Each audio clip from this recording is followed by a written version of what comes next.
বন্ধুরা, উপরে স্ক্রিনে একটু ভালো করে লক্ষ্য করে দেখেন।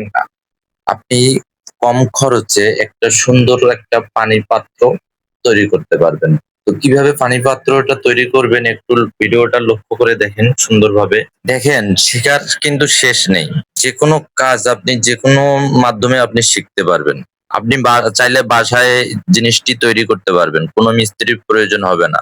বাড়তি কোনো খরচ বা টাকা প্রয়োজন হবে না। শুধু শুধু কয়েকটা ইটের মাধ্যমে আপনি সুন্দর একটা পানি রাখার একটা জায়গা বানিয়ে নিতে পারবেন। এটা কিন্তু অনেক কাজে আসবে। বেশিরভাগ গ্রামে এই জিনিসটা বেশি প্রয়োজন। চাইলে ভিডিওটা দেখে শিখে নিতে পারেন। একসময় কাজে দিবে। তো অবশ্যই ভিডিওটা ভালো লাগলে অবশ্যই পাশে থাকবেন।